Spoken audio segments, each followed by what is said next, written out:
आलीदेखि थालीसम्म, गोठदेखि ओठसम्म, आवाज विहीनको आवाज, यो हो कृषि टेलिभिजन। हामी छौं 24 घण्टा तपाईको साथमा। नमस्कार, म रेशमी मगर। तपाईहरू हेर्दै हुनुहुन्छ कार्यक्रम कृषिमा पालिका, जहाँ हामी स्थानीय तहका जनप्रतिनिधिहरूसँग कुराकानी गर्ने गर्छौं। विशेष गरी पालिकामा देखिएका समस्या, चुनौतीहरूलाई कसरी समाधान गर्दै आउनु भएको छ, यिनै विषयमा रहेर हामी कुराकानी पनि गर्दै आइरहेका छौं भने आज हामीसँग यिनै विषयमा कुराकानी गर्नका लागि जोडिनु भएको छ सोलुखुम्बुको महाकुलुङ गाउँपालिकाका अध्यक्ष सागर किराती। उहाँलाई कार्यक्रममा स्वागत गरौं। अध्यक्षज्यू, स्वागत छ तपाईलाई हाम्रो कार्यक्रम कृषिमा पालिकामा।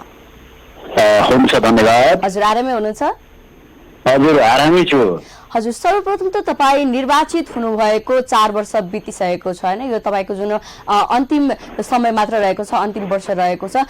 के छ तपाईले जुन आफ्नो पालिका स्तरमा गर्नुभएको कार्य विशेष बारेमा चाहिँ सर्वप्रथम हामीलाई जानकारी गराइदिनुस् न। सबैभन्दा पहिला त जुन यो अवसर दिनुभएको छ त्यसको लागि कृषि टिभी जुन परिवारलाई चाहिँ म हार्दिक धन्यवाद व्यक्त गर्न चाहन्छु। अब हाम्रो नेपालको इतिहासमै पहिलोपटक जब स्थानीय तहको निर्वाचन सम्पन्न भयो र स्वाभाविक रूपमा गाउँपालिकामा चाहिँ नेतृत्व गर्ने जिम्मा हामीलाई प्राप्त भयो र हामीलाई त्यो जिम्मा प्राप्त भइसके पश्चात विशेष गरी जुनले चाहिँ कृषि क्षेत्रमा मात्रै विषयवस्तु चाहिँ रहेको हुनाले अर्थात् यहाँ चाहिँ राख्नुपर्ने विषय बनेको हुँदाखेरि म यही क्षेत्रको चाहिँ म कुरा गर्न चाहन्छु। अब हाम्रो गाउँपालिका चाहिँ यो भोजपुर, खोटाङ, सङ्खुवासभासँग जोडिएको गाउँपालिका सोलुखुम्बु जिल्लाको चाहिँ सदरमुकामबाट असाध्यै टाढा, सबैभन्दा उपल्लो छेउ 18 कोस टाढा रहेको जुन यो चाहिँ भूगोल हो। हामी स्थानीय तहमा आउँदै गर्दाखेरि त्यो नेतृत्वमा चाहिँ हामी आउँदै गर्दाखेरि गाउँपालिकालाई चाहिँ सडक सञ्जालले छुएको थिएन। 0 आवरबाट चाहिँ सडक सञ्जालको चाहिँ जुन त्यहाँ पहुँच पुर्याउनु पर्ने अर्थात् सडकको चाहिँ एक्सेस तुल्याउनु पर्ने त्यो हामीसँग जिम्मेवारी थियो र त्यही अनुरूप हामीले सडक सञ्जाल मार्फत चाहिँ हाम्रो गाउँपालिका र गाउँपालिकामा जम्मा 5वटा वडा रहेको छ, 5वटा वडालाई चाहिँ जोड्ने काम भएको छ। मैले यो विषय कसरी राख्दैछु अर्थात् किन राख्दैछु भने हाम्रो गाउँपालिकामा जुन यो चाहिँ हाम्रो गाउँपालिकामा चाहिँ जति पनि कृषकहरूले चाहिँ उत्पादन गर्ने जुन यो चाहिँ कृषि उत्पादनहरू त्यसको चाहिँ बजारको लागि वास्तवमै अझ मान्छेले जति पनि ती उत्पादित वस्तुहरू छन् त्यसलाई चाहिँ अझ बोकेर चाहिँ लैजानु पर्ने पिठ्यौमा अर्थात् थाप्नमा चाहिँ डोको नाम्लोको चाहिँ भर र अझ ढाकल र तोपमा चाहिँ माध्यमबाट चाहिँ यो चाहिँ अब नाम चाहिँ लानुपर्ने वा कि अन्यत्र बजारमा चाहिँ लैजानु पर्ने जुन त्यो किसिमको थिति हो र त्यसैले त्यो थितिलाई हामीले अझ अन्त्य गर्नको निम्ति सडक सञ्जाल अनिवार्य थियो हाम्रो गाउँपालिका र गाउँपालिकावासीहरूको लागि र त्यही अनुरूप हामीले त्यो गरेका छौँ। सडक जुन सञ्जालको जुन विस्तार चाहिँ त्यो गाउँपालिका जुन एउटा चाहिँ महाकुलुङ चक्रपथ भनेर 5वटा वडालाई जोडेको छ र प्रत्येक वडा टोलतिर पनि सडकको चाहिँ जुन एक्सेस भइसकेको छ र हाम्रो गाउँपालिकामा हामीले जुन गाउँपालिकालाई चाहिँ हामीले अर्ग्यानिक गाउँपालिका अर्थात् विषादी रहित गाउँपालिका जो युरिया, डिएपी, पोटास जस्तो विषादी जन्य विषादी युक्त जुन मललाई चाहिँ हामीले प्रतिस्थापन गर्ने अर्थात् यसलाई चाहिँ आयातमा चाहिँ प्रतिबन्ध लगाउने गाउँपालिकामा हामी आइसके पश्चात फर्स्टमै हामीले त्यो नीतिगत निर्णय गर्यौँ र त्यही अनुरूप हामीले हाम्रो गाउँपालिकामा चाहिँ कृषि क्षेत्रमा काम गरिराख्ने विभिन्न सङ्घ संस्थाहरू, एनजिओ, आइएनजिओजहरूलाई पनि हामीले चाहिँ यो गाउँपालिकाको निर्णयलाई चाहिँ हामीले उहाँलाई सम्प्रेषण गर्यौँ र त्यही अनुरूप गाउँपालिकामा चाहिँ विषादी मुक्त अर्थात् विषादी चाहिँ रहित गाउँपालिकाको रूपमा हामीले यो चाहिँ नीतिगत घोषणा गर्यौँ र हाम्रो गाउँपालिका वास्तवमै जो समृद्ध गाउँपालिका बनाउनको लागि एउटा निकै गतिलो आधार बोकेको अर्थात् कृषि एउटा गतिलो आधार हो र कृषि जति पनि उत्पादनको क्षेत्रमा अहिलेसम्मको हाम्रो उत्पादनको चाहिँ एउटा तौर तरिकालाई हेर्नु हो भने हाम्रो उत्पादनको तौर तरिका भनेको चाहिँ ट्रेडिसनल उत्पादन प्रणाली, अर्थात् यो चाहिँ निर्वाहमुखी उत्पादन प्रणाली, टुक्रे उत्पादन प्रणाली। अब यो जे भने पनि भयो कि हिजोदेखि जसरी बाउ बाजे अर्थात् चेप्जू बराजुको पालादेखि जुन किसिमको चाहिँ उत्पादन प्रणाली ठ्याक्कै बनाएर आइएको थियो, त्यही उत्पादन प्रणालीको निरन्तरता नै हाम्रो गाउँपालिकामा पनि रहेको र त्यसैले त्यो अवस्थामा चेन्ज गर्नको लागि जो निर्वाहमुखी उत्पादन प्रणालीलाई चाहिँ व्यावसायिक उत्पादन प्रणालीतर्फ लैजानको लागि हामीले त्यतातर्फ अझ चेतना जुन चाहिँ जागृत गर्ने, अवेरनेस गर्ने र त्यसपछि अब ती अनुदानका चाहिँ व्यवस्था गर्ने कामहरू गर्यौँ। कृषि क्षेत्रमा विशेष गरी जुन यो चाहिँ परम्परागत जुन खेती प्रणालीमा चाहिँ अझ व्यावसायिक यो चाहिँ खेती प्रणालीतर्फ, सामूहिक अझ उत्पादन प्रणालीतर्फ यसलाई चाहिँ जोड्ने मोड्नेतर्फ चाहिँ हामीले कोसिस गर्यौँ। त्यसमा चाहिँ खास गरी हामीले जुन हाम्रो गाउँपालिकाले नै विभिन्न हामीले चाहिँ यहाँ पकेट कार्यक्रमहरू सञ्चालन गर्यौँ। 5 वडामा चाहिँ 1 नम्बर वडामा हामीले जस्तो तोरी 1 नम्बर वडामा हामीले चाहिँ कागती पकेट, 2 नम्बर वडामा चाहिँ तोरी र मौरी पकेट, 3 नम्बर वडामा चाहिँ हामीले अल्लो पकेट, 4 नम्बर वडामा हामीले सतुवा पकेट, यो जडीबुटी जन्ने पनि, र 5 नम्बर वडामा चाहिँ हामीले अदुवा र बेसार पकेट। अनि गाउँपालिकामा चाहिँ हामीले अलैँची पनि हाम्रो हुन्छ र अलैँची ब्लक गाउँपालिकाबाटै बजेट राखेर यो ढङ्गले हामीले कार्यक्रमहरू सञ्चालन गर्यौँ सुरुको चरणमा। र अहिलेसम्म आउँदाखेरि हामीले चाहिँ यो जुन ब्लकको चाहिँ आइटमहरू अर्थात् पकेटको चाहिँ आइटमहरू हामीले थपेका छौँ। पकेटमा चाहिँ जस्तै हाम्रो अकबरे जुन यो चाहिँ खोर्सानी पकेट हामीले चाहिँ गरेका छौँ र यही अनुरूप हामीले चाहिँ जुन यो चाहिँ गाउँपालिकामा यो जति पनि हाम्रो कृषि र फेरि पशुपन्छी जो कि अघि मैले यो विषादी रहित विषादी जुन यो चाहिँ युक्त मलहरू प्रतिबन्ध लगाउँदै गर्दाखेरि पक्कै पनि मल चाहिँ उसै कसरी आपूर्ति गर्ने, मल कसरी व्यवस्थापन गर्ने भन्ने कुरा हुन्छ। अब त्यसो हुँदा कृषि र जुन यो चाहिँ पशुपन्छी भनेको नुन र मासुको जस्तो एक अर्कामा चाहिँ अविभाज्य सम्बन्ध रहन्छ। हजुर हजुर। र त्यही अनुरूप कृषि र जुन पशुपन्छीलाई चाहिँ जोइन्टली नुन र मासुको जस्तो जसरी चाहिँ यसको चाहिँ अनुमिश्रित सम्बन्ध रहने भएको हुँदाखेरि त्यही ढङ्गले हामीले जोडेर चाहिँ जब पशुपन्छीलाई पनि हामीले अझ पशुपन्छी पालकहरूलाई कृषकहरूलाई चाहिँ अझ हामीले अनुदानको चाहिँ कार्यक्रमहरू पनि राखेका छौँ। र त्यसमा जस्तै हाम्रो गाउँपालिकामा चाहिँ जुन रागा भैँसी पालकहरूलाई, चौरी पाल्नेहरूलाई, भेडा बाख्रा पाल्नेहरूलाई, बङ्गुर पाल्नेहरूलाई चाहिँ कुखुरा पाल्ने कृषकहरूलाई चाहिँ त्यो ढङ्गले हामीले अनुदानको चाहिँ एकदमै अब थोरै भोलनमा भए पनि हुन त हामीले 5 लाख 3 लाखदेखि लिएर 3 लाख 4 लाख 5 लाख रुपैयाँसम्मको चाहिँ र अझ कतिपय विदेशमा गएर चाहिँ फर्केर आफ्नो स्वदेश आएका र यहाँ आइसके पश्चात फेरि पनि त्यस्ता खालका कुनै रोजगारको चाहिँ कामतिर चाहिँ नजोडिएका अर्थात् बेरोजगार भएर बसेकाहरूलाई पनि हामीले विशेष गरी टार्गेट गरेर त्यो ढङ्गले अनुदान कार्यक्रमहरू पनि चलाएका छौँ। र हाम्रो गाउँपालिकाभित्रै जुन यो चाहिँ ट्राउट ब्लक पनि सञ्चालन भइरहेको छ, यसमा चाहिँ विशेष गरी प्रदेश सरकारलाई चाहिँ हामीले समन्वय गरेर यसमा गाउँपालिकाको जुन समन्वयबाट चाहिँ प्रदेश सरकारको लगानीबाट हाम्रो गाउँपालिकामा चाहिँ र गाउँपालिकाकै कृषकहरूको चाहिँ अब त्यहाँ प्रत्यक्ष सहभागितामा चाहिँ ट्राउट ब्लक पनि त्यहाँ सञ्चालन भइरहेको अवस्था छ। हजुर, जुन तपाईहरुले सञ्चालन गर्नुभएको कार्यक्रम तपाईको गाउँपालिकामा चाहिँ कतिको प्रभावित भएको देख्नुभयो त, कतिको प्रभावकारी भयो त, त्यस विषयमा पनि जानकारी गराइदिनुस् न। होइन, प्रभावकारी त स्वाभाविक रूपमा हाम्रो गाउँपालिका चाहिँ अघि पनि मैले भने असाध्यै चेतनाका दृष्टिले राज्यको हिजोको चाहिँ जो राज्यको चाहिँ प्रत्यक्षता उपस्थितिका हिसाबले पनि एकदमै शून्य भन्दा पनि हुन्छ। राज्य के हो, राज्यले के गर्छ,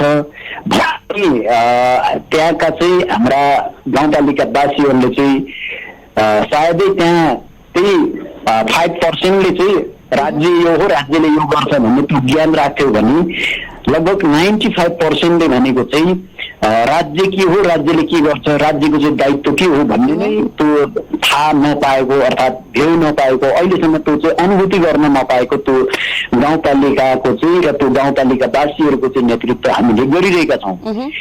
त्यसो हुँदा हाम्रो गाउँपालिकामा रहनुभएका जति पनि हाम्रा कृषक दाजुभाइ दिदीबहिनीहरू हुनुहुन्छ, म आफै पनि कृषक हुँ, कस्तो चेतनासम्म थियो हामीले जब स्थानीय तहको निर्वाचन 2074 सालको जो असार 14 गते सम्पन्न भयो र हामीले असारको 19 गते पद बहाली गर्यौं। जब त्यसपछि हामीले 0 आवरबाट जब गाउँपालिका सञ्चालन अर्थात् स्थानीय सरकारको चाहिँ सञ्चालनको चाहिँ जो हामीले सुरुवाती गर्यौं, त्यो समय ताका हामीसँग कुनै त्यहाँ न त कर्मचारी न त गाउँपालिकाको चाहिँ अब अहिलेको रूपमा रहेको विभिन्न विषयगत शाखा अर्थात् कार्यालयहरू केही पनि थिएन। त्यस्तो अवस्थामा जब हाम्रो त्यहाँका गाउँपालिकामा चाहिँ हामीले कृषि तथा पशुपन्छी सेवा शाखाको चाहिँ जब कार्यालय स्थापना गर्यौं, त्यही बेला नै त्यहाँका चाहिँ कृषकहरूसँग कस्तो खालको चाहिँ चेतना थियो भने के पशुपन्छीको पनि उपचार हुन्छ र पशुपन्छीलाई पनि उपचार गरिन्छ र भन्ने खालका जुन ती त्यस्ता किसिमका चाहिँ बुझाइहरू थिए। तर अहिले जब गाउँपालिकाले अझ त्यहाँ चाहिँ हामीले जब दरबन्दी अनुसारको हामीसँग जनशक्ति त छैन, हामीसँग पहिलो नम्बरमा प्राविधिक लाइनका चाहिँ जुन जनशक्तिहरू पर्याप्त अब देशमै नहुनु पनि एउटा दुःखद कुरा छ। ती समस्याहरू त हामीले भोगि नै रहेका छौँ। तर गाउँपालिकाले नै जब अझ करारमा चाहिँ त्यहाँ चाहिँ पशु प्राविधिकहरू कृषि तर्फका चाहिँ प्राविधिकहरू जब हामीले चाहिँ हायर गरेर कन्ट्याक्ट गरेर राख्यौँ र उहाँहरू मार्फत जब त्यहाँ सेवा विस्तार हुन थालेपछि जब हामीले चाहिँ खर्कमै गएर पनि त्यहाँका कृषि र पशुपन्छी तर्फका विशेष गरी पशुपन्छी शाखाका चाहिँ जुन हामीले त्यहाँ डाक्टर नै हामीले राखेका थियौँ, उहाँहरू मार्फत र उहाँको नेतृत्वको टिमले चाहिँ गएर त्यहाँ खर्कमै अझ सेवा कृषकहरूलाई दिने काम पनि भयो। कोटमै घर घरमै गएर पनि ती सेवाहरू दिने काम भयो। त्यसले एकदमै राम्रो खालको चाहिँ जुन अब चेतना साँच्चै पशुपन्छीमा पनि कुनै बिराम भयो, रोग देखा पर्यो भने उपचार हुँदो रहेछ, उपचार गर्नको लागि चाहिँ यसरी चाहिँ यो सेवा चाहिँ फेरि पनि पशुपन्छी सेवा शाखा मार्फत प्राप्त हुने रहेछ। पशुपन्छी तर्फका चाहिँ प्राविधिकहरू मार्फत चाहिँ ती सेवाहरू पाइने रहेछ भन्ने यो प्रभाव त राम्रोसँग परेकै छ। र कृषकहरूमा विशेष गरी जस्तै कृषितर्फ विभिन्न बाली नालीमा चाहिँ लाग्ने जति पनि समस्याहरू छन्, ती समस्यालाई नियन्त्रण गर्नको निम्ति पनि कृषकहरूको चाहिँ एउटा सारथीको रूपमा सहयोगीको रूपमा चाहिँ कृषि प्राविधिकहरू पनि त अझ उहाँको पनि उपस्थिति रह्यो, उपस्थिति छ। त्यसले एक किसिमको राम्रो रूपमा प्रभाव त पारेको छ नै। हजुर, जस्तो कि अधिकांश किसानहरूले खेतीपाती गर्दै गर्दा मौसमी खेती मात्र चाहिँ बढी मात्रामा लगाएको देखिन्छ हैन। बजारमा एकै नासको जुन तरकारी बालीहरू पुग्दै गर्दाखेरि किसानहरूले भने जस्तो मूल्य पनि पाइरहेको अवस्था छैन। के छ तपाईहरुले मौसमी सँगसँगै बेमौसमी खेतीमा चाहिँ कतिको ध्यान दिनु भएको छ त? बिल्कुल रूपमा हाम्रो ध्यान दृष्टि असाध्यै भएको छ। मैले अघि पनि भने म आफैले पनि अझ त्यो प्र्याक्टिस मैले पनि गरेर आएको हुँ, म आफैले पनि गरिरहेको छु, गर्ने अझै पनि म अहिले यो जिम्मेवारीमा आइसके पश्चात मेरो ठुलो चाहना हुँदा पनि मैले त्यो भ्याइरहेको छैन, मैले पाइरहेको छैन। हो अहिलेको हाम्रो जुन नेपालको कन्टेक्स्टमा भन्ने भने कृषि क्षेत्रको जुन उत्पादन प्रणालीमा जुन हाम्रो चाहिँ यो मौसमी उत्पादन प्रणाली, त्यसलाई बेमौसमी उत्पादन प्रणाली अर्थात् यो चाहिँ सदाबहार उत्पादन कसरी चाहिँ गर्ने एउटा यो ट्रेनको विकास गराउन मुख्य चुनौती हो। सँगसँगै अर्को कुरा कस्तो पनि लाग्छ भने जब यो उत्पादन गरिसकेपछि ती उत्पादन भएका ती वस्तु खाद्य वस्तुहरूलाई चाहिँ फेरि पनि बजार व्यवस्थापन गर्ने त्यो पनि निकै ठुलो चुनौती हो। र अर्को जब हाम्रो त मानसिकता यस्तो छ, म त भन्ने गर्छु हामीसँग घटिया मानसिकता छ। घटिया मानसिकता कुन मानेमा भन्नुहुन्छ भने जब कृषक किसान स्वाभाविक रूपमा ऊ हिलो मैलो अर्थात् माटोको भन्दा लत्पतिएको हुन्छ, माटोमा चाहिँ ऊ भन्दा खेलेको हुन्छ, माटोसँग खेलेको हुन्छ। उसलाई चाहिँ जो तपाईँको सबैभन्दा धेरै शारीरिक रूपमा भौतिक रूपमा कष्ट गर्छ, श्रम गर्छ, मेहनत गर्छ, उसलाई चाहिँ फेरि हेयको दृष्टिले हेर्ने, उसलाई चाहिँ अब छिचिर दुदुर गर्ने, यो मानसिकता चाहिँ सबैभन्दा घटिया मानसिकता भन्छु म चाहिँ। यो मानसिकताले गर्दा त्यो मानसिकता मात्र होइन, व्यवहार पनि त्यस्तै गरिन्छ। जो किसान हो सबैलाई पाल्ने, सबैलाई जिउँदो राख्ने, जाग्दो राख्ने त को हो भन्दा किसान हो नि त।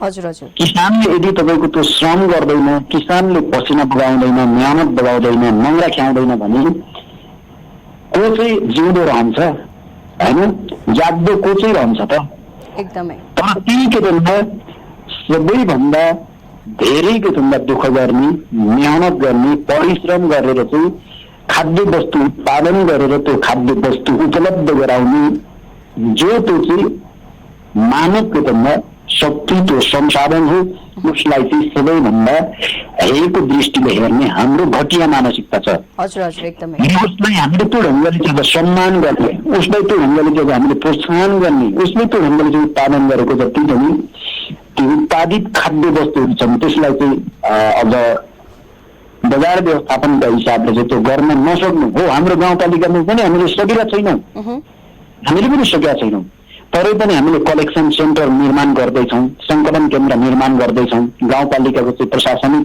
भवन रहेको प्रशासनिक केन्द्रमा चाहिँ हामीले त्यो कलेक्सन सेन्टर अर्थात् सङ्कलन केन्द्र हामीले निर्माण गरेका छौँ यही वर्ष। अझ हाम्रो सपना, हाम्रो सोचाइ प्रत्येक वडामा चाहिँ हामीले 5वटा वडामा कलेक्सन सेन्टर होइन सङ्कलन केन्द्र निर्माण गर्ने र त्यसपछि पोस्ट बाई पोस्ट यो चाहिँ ट्रान्सपोर्टेसन गर्ने, एउटा के भन्दा सङ्कलन केन्द्रबाट अर्को के भन्दा सङ्कलन केन्द्र हुँदै यो अझ अवैध के भन्दा लैजाने बजारको चाहिँ जहाँ पहुँच छ अर्थात् उपलब्धता छ त्यहाँसम्म चाहिँ लैजानको लागि यो राज्यले चाहिँ त्यो ढङ्गको चाहिँ व्यवस्था गर्नुपर्ने। वास्तवमा यतातर्फ हाम्रो त्यो अहिलेसम्म ध्यानदृष्टि पुगेको छैन, अर्थात् जीवन व्यवहारमा हामीले यसलाई एप्लाई गर्न सकेका छैनौँ। यो हाम्रो मुख्य चुनौती हो जस्तो लाग्छ। हजुर एकदमै पनि अध्यक्षज्यू, अब हामी फेरि यो कोरोनाको विषयमा पनि रहेर कुरा गरौँ। यो गत वर्षदेखि देखिएको कोरोना महामारीले विश्वलाई नै आक्रान्त बनाइरहेको छ होइन। अब हाम्रै नेपालमा पनि कतिले ज्यान गुमाइसक्नु भएको छ भने कतिजना पनि अहिले पनि बिरामी अवस्थामा हुनुहुन्छ। के छ तपाईँको पालिका स्तरमा चाहिँ यो कोरोना संक्रमितको दर कतिको देखियो र तपाईँहरूले त्यसको रोकथामको लागि चाहिँ कसरी लागि पर्नु भयो त? यो विश्व महामारीको रूपमा जुन फैलिएको चाहिँ कोरोना अर्थात् मानव जातिको जुन दुश्मनको रूपमा आएको जुन यो चाहिँ कोरोना, अब यसले हाम्रो गाउँपालिका र गाउँपालिकावासीलाई पनि यसले चाहिँ डिस्टर्ब नगरेको, यसले चाहिँ हानि नोक्सानी नपुर्याएको भन्ने चाहिँ होइन। हाम्रो गाउँपालिका नै होइन जन्मे हुर्केर अर्थात् त्यही बसिराख्नेहरूमा चाहिँ संक्रमण त भयो। पहिलो जुन भेरिएन्ट थियो, पहिलो भेरिएन्टमा हाम्रो गाउँपालिका कोरोना मुक्त नै हामीले राख्न सफल भयौँ। हामीले अवेरनेसका कुरा, सचेतनाका कुरा, हामी चाहिँ त्यसको चाहिँ प्रतिरोध गर्न, प्रतिरक्षा गर्नको निम्ति हामीले चाहिँ त्यो किसिमको तयारी गऱ्यौँ। अझ जति पनि हाम्रो गाउँपालिकाबाट चाहिँ काठमाडौँमा गएर बसेकाहरूलाई हामीले त्यहाँबाट चाहिँ अझ उहाँलाई चाहिँ फेरि लिएर चाहिँ अब उद्धारमा भनौँ, उद्धार भन्ने शब्द त्यति राम्रो नहुन सक्छ। उहाँलाई चाहिँ हामीले अझ त्यहाँ थुनेर बस्नुभएको थियो लकडाउनमा। उहाँलाई चाहिँ अब हामीले जम्मा हामीले 530 जनालाई त्यहाँबाट हामीले चाहिँ लकडाउनबाट जुन थुनेर बस्नुभएकाहरूलाई हामीले लिएर आयौँ गाउँपालिकामा अर्थात् घर घरमा फर्कायौँ र त्यही किसिमले हामी अझ कतिपय चाहिँ बाध्यताले चाहिँ त्यही बस्नुपर्ने अवस्थाका हाम्रा नागरिकहरूलाई चाहिँ गएर हामीले त्यही अझ राहतको अर्थात् खाद्यान्नका चाहिँ के हामीले त्यो दिन प्याकेजहरू चाहिँ वितरण गर्ने र त्यसपछि जुन र यसै गरी हामीले विभिन्न एनजिओ आइएनजिओ प्रदेश सङ्घसँग पनि समन्वय गरेर अझ हामी चाहिँ एकदमै हाई अलर्टमा सुरक्षा सतर्कता सजगता अपनाउने कोसिस गऱ्यौँ। त्यसमा हामी सफल भयौँ र हाम्रो त्यहाँ सम्पूर्ण स्वास्थ्य कर्मीहरूको टिम, सम्पूर्ण त्यहाँ चाहिँ अब सुरक्षाकर्मीको टिम, विभिन्न हाम्रो कर्मचारी साथीहरू, हामी जनप्रतिनिधिको टिम, हामी सबै नै एकीकृत ढङ्गले त्यहाँ परिचालित भयौँ। र जब दोस्रो यो भेरिएन्टमा सङ्क्रमण हाम्रोमा पनि बढ्यो, सङ्क्रमण चाहिँ दोस्रो भेरिएन्टमा चाहिँ लगभग हामीले 1350 खान चाहिँ एन्टिजेन किट चाहिँ हामीले परीक्षण गऱ्यौँ घर घरमै गएर उहाँ चाहिँ त्यस्ता खालका साइन सिम्टमहरू थियो, लक्षणहरू देखेका थिए। त्यही कारणले हामी आफै पनि गयौँ र त्यसरी चाहिँ 1350 थान एन्टिजेन किट परीक्षण गर्दाखेरि हामीसँग जम्मा 80-85 जनामा चाहिँ हामीमा त्यस्तो खालको पोजिटिभ केसहरू देखियो। अध्यक्षज्यू, जति पनि हाम्रो गाउँपालिकामा देखेका ती पोजिटिभ केसका चाहिँ जो संक्रमित व्यक्तिहरू सबै नै फेरि रिकभर हुनुभयो। गाउँपालिकाले जुन निर्माण गरेको आइसोलेसनमा त्यही नै हामीले चाहिँ विभिन्न मेडिसिन किट अनि फुड किट्सहरू चाहिँ हामीले त्यसरी चाहिँ वितरण गर्छौँ। अध्यक्षज्यू, अब हामी कार्यक्रमको पनि अन्तिम चरणमा आइसकेका छौँ है। तपाईँको महाकुलुङ गाउँपालिका कृषि सँगसँगै पर्यटकीय क्षेत्रको पनि एकदमै राम्रो सम्भावना रहेको ठाउँ हो। के छ तपाईँहरूले पर्यटन क्षेत्रको चाहिँ विकास र प्रवर्धनमा कतिको ध्यान दिनुभएको छ त? छोटकरीमा बताइदिनुहोस् न। निकै ठुलो हामीले जोड बल गरिरहेका छौँ, निकै ठुलो कोसिस गरिरहेका छौँ। पहिलो नम्बरमा त हाम्रो गाउँपालिका राज्यले हिजोका दिनभन्दा राज्यले चाहिँ वास्तवमै असाध्यै हेला गरेको, यो त्यहाँको मान्छे त मान्छे नै होइन भनेर त्यसरी चाहिँ हेटी छाडेको जुन समुदाय र भूगोल, तरै पनि प्रकृतिले धेरै हामीलाई चाहिँ ठुलो सम्भावना ठुलो सम्पत्ति दिएको छ। त्यसलाई हामीले युटिलाइज गर्नको निम्ति प्रयोग गर्नको निम्ति धेरै कुरामा कोसिस गरेका छौँ। पहिलो नम्बरमा हामीले विभिन्न डकुमेन्ट्रीहरू बनाएर त्यो बाहिर अझ फाँस गर्ने कामहरू गरिरहेका छौँ। प्रचार प्रसारमा जसरी ओरियलमा परेको थियो त्यसलाई बाहिर लैजाने कोसिस गरिरहेका छौँ। र अर्को जुन चाहिँ हामीले गाउँपालिकामा विभिन्न जुन चाहिँ बाटोहरू अर्थात् पैदल यात्रा मार्ग जुन त्यो चाहिँ बाटोहरू हामीले एकदमै व्यापक ढङ्गले निर्माण गर्ने कोसिस गरेका छौँ। जो 100 डेस्टिनेसन भित्र चाहिँ हाम्रो गाउँपालिकामै 5 पोखरी छ। त्यो 5 पोखरीलाई चाहिँ नेपाल सरकार सङ्घीय सरकारले नै 100 डेस्टिनेसन भित्र 100वटा गन्तव्य भित्र चाहिँ छनौट गरेको हुनाले अब त्यहाँ गाउँपालिकाकै समन्वयबाट त्यहाँ जाने बाटो राम्रो किसिमको जो बाटोहरू बनाउने काम भएको छ। त्यसै एवं प्रकारले अन्य रूपमा थुप्रै रूपमा क्षेत्रतिर जो चाहिँ मेरापिल जाने विभिन्न रूपमा अझ ड्यू पोइन्टहरूतिर जाने त्यस्ता किसिमको हामीले बाटोको विशेष गरी संरचना बनाएका छौँ। अर्को चाहिँ हामीले रक क्लाइम्बिङ सेन्टर त्यहाँ निर्माण गरेका छौँ गाउँपालिकाले। हजुर हजुर। र त्यो किसिमले चाहिँ हामीले मैले एकदमै अब छोटोमा भन्नु पर्दाखेरि पर्यटन प्रवर्धनको निम्ति पनि हामी जोरदार ती कोसिस प्रयत्नमा हामी लागेका छौँ। यो चाहिँ संरचना निर्माण गर्ने गरी नै र विभिन्न जुन चाहिँ पर्यटनलाई आकर्षण गर्नको निम्ति विभिन्न मठ मन्दिर गुम्बा विभिन्न भूमिठानहरू छ, यसलाई पनि अझ हामीले चाहिँ अलिक व्यवस्थित गर्ने, यसलाई पनि अझ संरक्षण गर्ने प्रवर्धन गर्नेतर्फ चाहिँ हामीले गाउँपालिकाबाट त्यो किसिमले चाहिँ लगानी प्रत्यक्ष रूपमा आर्थिक लगानी पनि गरेको छ। हजुर हजुर। अध्यक्षज्यू, अब हाम्रो समय पनि सकिसकेको छ हैन? तपाईँ अन्तिममा आफ्नो गाउँवासीहरूलाई के भन्न चाहनुहुन्छ? अब विशेष गरी हामीले हाम्रो जब स्थानीय तहको निर्वाचनमा हामी सहभागी हुँदै गर्दा हामीले जुन किसिमको चाहिँ वचनबद्धता, जुन किसिमको प्रण र प्रतिज्ञा, जुन किसिमका वाचा कसमहरू खाएका थियौँ, त्यहाँबाट अविचलित नभइकन निरन्तर रूपमा हामीले चाहिँ अझ सिङ्गो गाउँपालिका र गाउँपालिकावासीहरूकै भलाइको निम्ति, हित उन्नति र प्रगतिको निम्ति विकास र समृद्धिको चाहिँ निम्ति हामी खटिरहेका छौँ। यसमा अहिलेसम्म सकारात्मक ढङ्गले सबैले सहयोग गर्नुभएको छ। अझ सबैले नै यसलाई चाहिँ अझ नजिकबाट सकारात्मक ढङ्गले सहयोग गर्नुहुनेछ। हुन्छ अध्यक्षज्यू, तपाईँको समय र संवादको लागि धेरै धेरै धन्यवाद। हुन्छ हुन्छ, धन्यवाद धन्यवाद। हामीसँग कुराकानीका लागि हुनुहुन्थ्यो सोलुखुम्बुको महाकुलुङ गाउँपालिकाका अध्यक्ष सागर किराती। उहाँले आफ्नो गाउँपालिकामा भएको कार्य विशेषमा हामीलाई जानकारी दिएर गइसक्नु भएको छ भने हाम्रो कार्यक्रमको निर्धारित समय पनि सकिसकेको छ। तपाईलाई कार्यक्रम हेरेर सुनेर कस्तो लाग्यो? आफ्नो सल्लाह सुझाव र प्रतिक्रिया दिनलाई अवश्य नभुल्नुहोला। भोलि फेरि फरक जनप्रतिनिधिको साथ कार्यक्रममा म कार्यक्रम प्रस्तुता रेशमी मगर उपस्थित हुने नै छु। अहिलेलाई भने बिदा दिनुहोस्। कृषि टेलिभिजन हेर्दै गर्नुहोला। जय कृषि, जय किसान, समृद्ध कृषि हाम्रो अभियान।